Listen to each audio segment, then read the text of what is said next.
Hello friends, നിങ്ങൾക്കെല്ലാവർക്കും PSC ഐം അച്ചീവറിൻ്റെ ഫെബ്രുവരി 22, 23 തീയതികളിലെ current affairs വീഡിയോയിലേക്ക് സ്വാഗതം. ആ കറണ്ട് അഫയേഴ്സ് എന്തൊക്കെയാണെന്ന് നോക്കാം.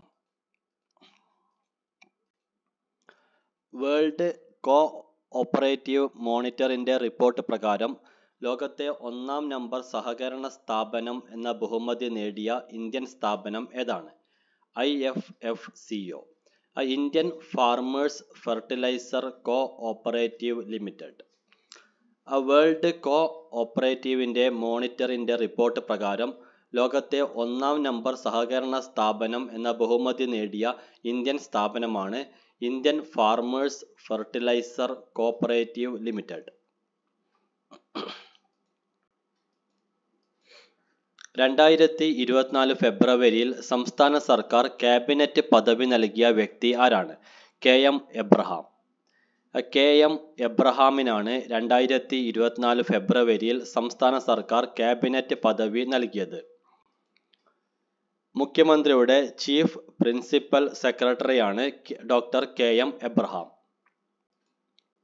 മുഖ്യമന്ത്രിയുടെ പേഴ്സണൽ സ്റ്റാഫിനുള്ള ഒരാൾക്ക് ക്യാബിനറ്റ് പദവി ലഭിക്കുന്നത് ആദ്യമായാണ്.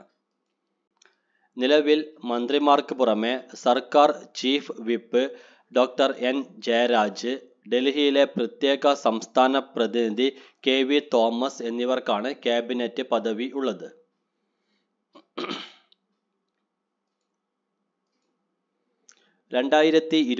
ഫെബ്രുവരിയിൽ അന്തരിച്ച വിഖ്യാത നിയമജ്ഞനും ഭരണഘടനാ വിദഗ്ധനും സുപ്രീം കോടതി അഭിഭാഷകനുമായിരുന്ന വ്യക്തി ആരാണ്? ഫാലി എസ് നരിമാൻ. 2024 ഫെബ്രുവരിയിൽ അന്തരിച്ച വിഖ്യാത നിയമജ്ഞനും ഭരണഘടനാ വിദഗ്ധനും സുപ്രീം കോടതി അഭിഭാഷകനുമായ വ്യക്തിയാണ് ഫാലി എസ് നരിമാൻ. 2024 ഫെബ്രുവരിയിൽ ബഹിരാകാശ മേഖലയിൽ നേരിട്ടുള്ള 100% വിദേശ നിക്ഷേപത്തിന് അനുമതി നൽകിയ രാജ്യം ഏതാണ്? ഇന്ത്യ. ഇന്ത്യയാണ് 2024 ഫെബ്രുവരിയിൽ ബഹിരാകാശ മേഖലയിൽ നേരിട്ടുള്ള 100% വിദേശ നിക്ഷേപത്തിന് അനുമതി നൽകിയ രാജ്യം. അണ്ടർ 23 ക്രിക്കറ്റിൽ ഒരു ഓവറിൽ 6 സിക്സറുകൾ നേടിയ ആന്ധ്രാപ്രദേശിന്റെ ക്രിക്കറ്റ് താരം ആരാണ്? വംശി കൃഷ്ണ. ആന്ധ്രാപ്രദേശിന്റെ ക്രിക്കറ്റ് താരമായ വംശി കൃഷ്ണയാണ് അണ്ടർ 23 ക്രിക്കറ്റിൽ ഒരു ഓവറിൽ 6 സിക്സറുകൾ നേടിയ താരം. 2024 ഫെബ്രുവരിയിൽ അന്തരിച്ച ഇന്ത്യയിലെ പ്രശസ്ത റേഡിയോ അവതാരകൻ ആരാണ്? അമീൻ സയാനി. ഇന്ത്യയിലെ പ്രശസ്ത റേഡിയോ അവതാരകനായിരുന്ന അമീൻ സയാനിയാണ് 2024 ഫെബ്രുവരിയിൽ അന്തരിച്ചത്. ഇന്ത്യയിൽ ആകാശവാണി പരിപാടികളിലൂടെ റേഡിയോ ജനകീയമാക്കുന്നതിൽ പ്രമുഖ പങ്ക് വഹിച്ച വ്യക്തിയാണ് അമീൻ സയാനി. ഗീത് മാല എന്ന റേഡിയോ പരിപാടിയിലൂടെയാണ് ഇദ്ദേഹം പ്രശസ്തനായത്. ഗുരുവായൂർ ഉത്സവത്തിന് മുന്നോടിയായി നടന്ന ആനയോട്ട മത്സരത്തിൽ ജേതാവായ ആന ഏതാണ്? ഗോപി കണ്ണൻ. ഗോപി കണ്ണൻ എന്ന ആനയാണ് ഗുരുവായൂർ ഉത്സവത്തിന് മുന്നോടിയായി നടന്ന ആനയോട്ട മത്സരത്തിൽ ജേതാവായ ആന. 9ാമത്തെ തവണയാണ് ഗോപി കണ്ണൻ ആനയോട്ട മത്സരത്തിലെ ജേതാവ് ആകുന്നത്. ഉന്നത വിദ്യാഭ്യാസ രംഗത്തെ അടിസ്ഥാന സൗകര്യ വികസനത്തിന് കേന്ദ്ര സംസ്ഥാന വിഹിതം വകയിരുത്തി തയ്യാറാക്കിയ പദ്ധതി ഏതാണ്? റൂസ പദ്ധതി. ഉന്നത വിദ്യാഭ്യാസ രംഗത്തെ അടിസ്ഥാന സൗകര്യ വികസനത്തിന് കേന്ദ്ര സംസ്ഥാന വിഹിതം വകയിരുത്തി തയ്യാറാക്കിയ പദ്ധതിയുടെ പേരാണ് റൂസ പദ്ധതി. രാഷ്ട്രീയ ഉച്ചതാർ ശിക്ഷ അഭിയാൻ എന്നതാണ് റൂസ പദ്ധതിയുടെ മുഴുവൻ രൂപം. തിരുവനന്തപുരം ചരിത്ര മ്യൂസിയത്തിൽ സൂക്ഷിച്ചിരിക്കുന്ന ഏത് ശിലാലിഖിതത്തിനാണ് ഇപ്പോൾ വ്യാഖ്യാനം ലഭിച്ചത്? പെരിങ്ങാശ്ശേരി ശിലാലിഖിതം. തിരുവനന്തപുരം ചരിത്ര മ്യൂസിയത്തിൽ സൂക്ഷിച്ചിരിക്കുന്ന പെരിങ്ങാശ്ശേരി ശിലാലിഖിതത്തിനാണ് ഇപ്പോൾ വ്യാഖ്യാനം ലഭിച്ചത്. 15 വർഷം മുമ്പ് ഇടുക്കിയിലെ പെരിങ്ങാശ്ശേരിയിൽ നിന്നാണ് 2200 വർഷം പഴക്കമുള്ള ഈ ശിലാലിഖിതം കണ്ടെത്തിയത്. ബ്രാഹ്മി ലിപിയിൽ ചാത്തരു പേയു, ചാത്തൻ എന്ന ആളിന്റെ മൃതദേഹം എന്നാണ് ഈ ശിലാലിഖിതത്തിൽ എഴുതിയതായി വ്യാഖ്യാനിച്ചിട്ടുള്ളത്.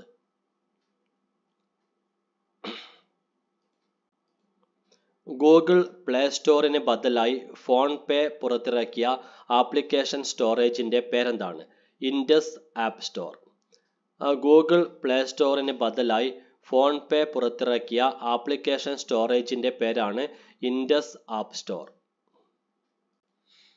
മലയാളം ഉൾപ്പെടെ 12 ഇന്ത്യൻ ഭാഷകളിലാണ് ഇൻഡസ് ആപ്പ് സ്റ്റോർ പ്രവർത്തിക്കുന്നത്. ഫോൺ പേയുടെ CEO സമീർ നിഗം ആണ്.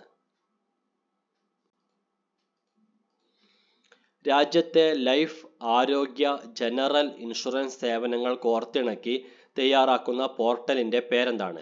ബീമ സുഗം പോർട്ടൽ. രാജ്യത്തെ ലൈഫ്, ആരോഗ്യ, ജനറൽ ഇൻഷുറൻസ് സേവനങ്ങൾ കോർത്തിണക്കി തയ്യാറാക്കുന്ന പോർട്ടലിന്റെ പേരാണ് ബീമ സുഗം പോർട്ടൽ. 2047ഓടെ രാജ്യത്ത് എല്ലാവർക്കും ഇൻഷുറൻസ് എന്ന ലക്ഷ്യം നേടുന്നതിനായി ഇടനിലക്കാരെ ഒഴിവാക്കി കുറഞ്ഞ ചെലവിൽ ഇൻഷുറൻസ് ലഭ്യമാക്കുന്നതിനാണ് ബീമ സുഗം പോർട്ടലിന് രൂപം നൽകിയത്.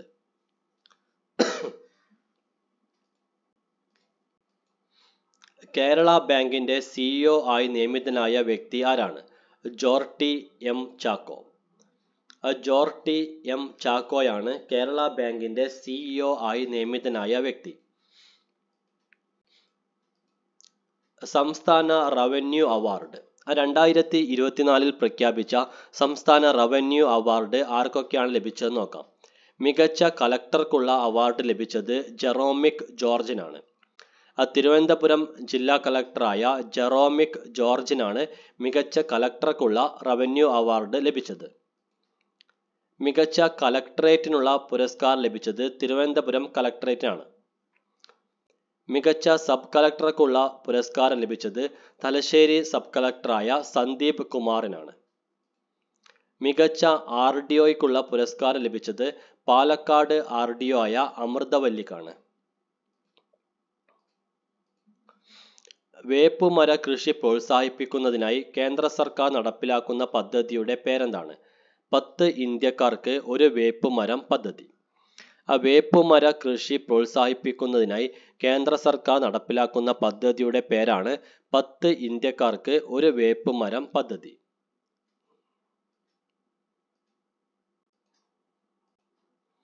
സംസ്ഥാനത്ത് ആന്റിബയോട്ടിക്കുകൾ ഏത് നിറത്തിലുള്ള കവറിൽ നൽകുന്നതിനാണ് തീരുമാനിച്ചിട്ടുള്ളത്?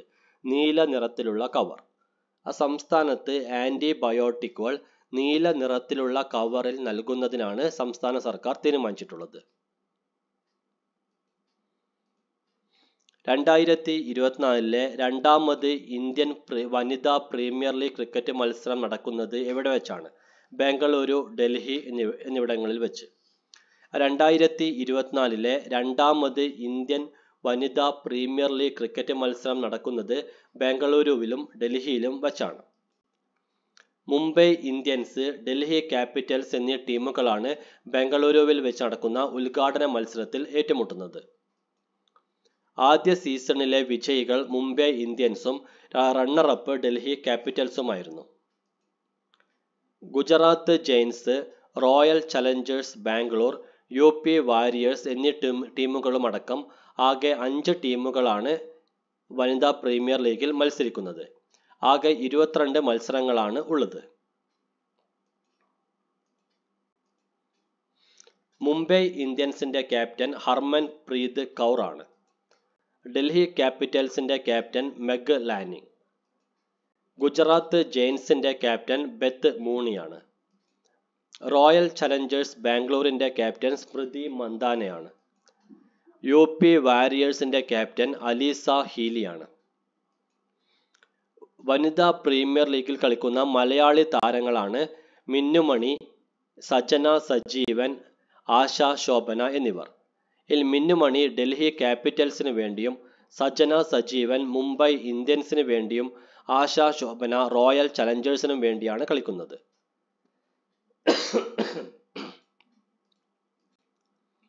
മാതൃഭാഷാ ദിനത്തിൽ ഭാഷാ ഇൻസ്റ്റിറ്റ്യൂട്ട് പുറത്തിറക്കിയ മൊബൈൽ ആപ്പിന്റെ പേരെന്താണ്?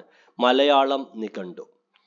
മലയാളം നിഘണ്ടു എന്ന പേരുള്ള മൊബൈൽ ആപ്പാണ് മാതൃഭാഷാ ദിനത്തിൽ ഭാഷാ ഇൻസ്റ്റിറ്റ്യൂട്ട് പുറത്തിറക്കിയത്. സിംഹങ്ങൾക്ക് പേരിട്ടതുമായി ബന്ധപ്പെട്ട കേസ് നടന്നത് പശ്ചിമ ബംഗാളിലെ ഏത് കോടതിയിൽ വെച്ചാണ്? കൽക്കട്ട ഹൈക്കോടതിയുടെ ജൽപായ്ഗുഡി ബെഞ്ചിൽ. സിംഹങ്ങൾക്ക് പേരിട്ടതുമായി ബന്ധപ്പെട്ട കേസ് നടന്നത് പശ്ചിമ ബംഗാളിലെ കൽക്കട്ട ഹൈക്കോടതിയുടെ ജൽപായ്ഗുഡി ബെഞ്ചിലാണ്. ജസ്റ്റിസ് സൗഗത ഭട്ടാചാര്യയാണ് കേസ് പരിഗണിച്ചത്. സിലിഗുഡി സഫാരി പാർക്കിലാണ് ഇപ്പോൾ ഈ സിംഹങ്ങൾ ഉള്ളത്. സംസ്ഥാനത്തെ ആദ്യ സമ്പൂർണ്ണ ഡിജിറ്റൽ സാക്ഷരതാ നിയോജക മണ്ഡലമായി പ്രഖ്യാപിക്കുന്ന നിയോജക മണ്ഡലം ഏതാണ്? തളിപ്പറമ്പ നിയോജക മണ്ഡലം. കണ്ണൂർ ജില്ലയിലെ തളിപ്പറമ്പ നിയോജക മണ്ഡലമാണ് സംസ്ഥാനത്തെ ആദ്യ സമ്പൂർണ്ണ ഡിജിറ്റൽ സാക്ഷരതാ നിയോജക മണ്ഡലമായി പ്രഖ്യാപിക്കുന്ന നിയോജക മണ്ഡലം. State forum of bankers clubs കേരളയുടെ businessman of the year പുരസ്കാരം ലഭിച്ച വ്യക്തി ആരാണ്? ടി.എസ്. കല്യാണരാമൻ. കല്യാൺ ജ്വല്ലേഴ്സ് ഉടമയായ ടി.എസ്. കല്യാണരാമനാണ് state forum of bankers clubs കേരളയുടെ businessman of the year പുരസ്കാരം ലഭിച്ചത്. 2022-23 വർഷത്തിൽ പ്രതിശീർഷ വരുമാനത്തിന്റെ കാര്യത്തിൽ കേരളത്തിൽ ഒന്നാം സ്ഥാനത്തുള്ള ജില്ല ഏതാണ്? എറണാകുളം ജില്ല. എറണാകുളം ജില്ലയാണ് 2022-23 വർഷത്തിൽ പ്രതിശീർഷ വരുമാനത്തിന്റെ കാര്യത്തിൽ കേരളത്തിൽ ഒന്നാം സ്ഥാനത്തുള്ള ജില്ല.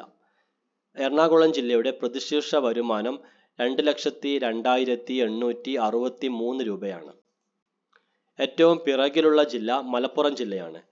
മലപ്പുറം ജില്ലയുടെ പ്രതിശീർഷ വരുമാനം 1,09,422 രൂപയാണ്. പ്രതിശീർഷ വരുമാനത്തിന്റെ വളർച്ചാ നിരക്ക് ഏറ്റവും കൂടുതലുള്ള ജില്ല കോഴിക്കോടും കുറവ് പത്തനംതിട്ടയുമാണ്. കോഴിക്കോട് 6.40% പത്തനംതിട്ടയിൽ 3.87% പ്രതിശീർഷ വരുമാനത്തിന്റെ വളർച്ചാ നിരക്ക്.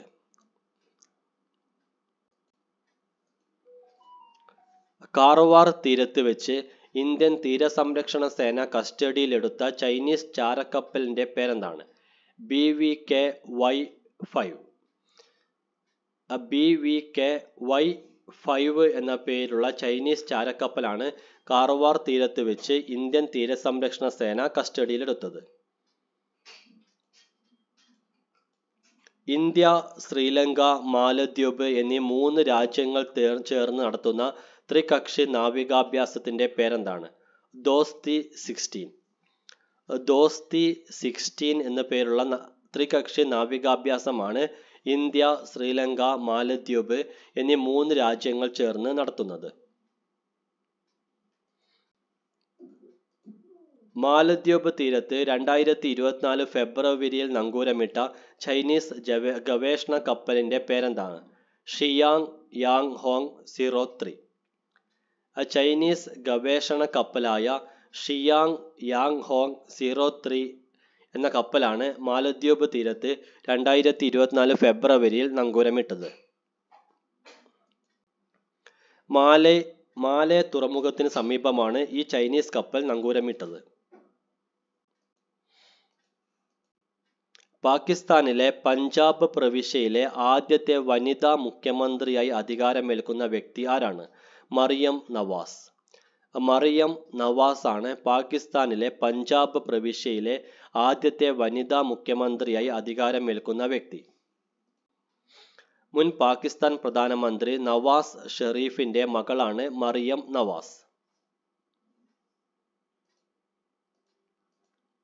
KSRTCയുടെ പുതിയ ചെയർമാനും മാനേജിംഗ് ഡയറക്ടറുമായി നിയമിക്കപ്പെട്ട വ്യക്തി ആരാണ്?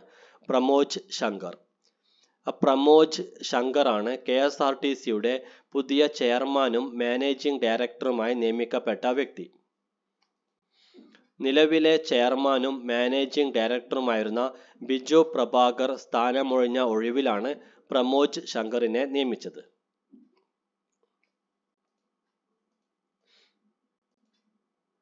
ഹായ് ഫ്രണ്ട്സ്, ഇന്നത്തെ കറണ്ട് അഫയേഴ്സ് വീഡിയോ ഇവിടെ അവസാനിക്കുകയാണ്. നിങ്ങൾക്കെല്ലാവർക്കും നല്ലൊരു ദിവസം ആശംസിക്കുന്നു. താങ്ക്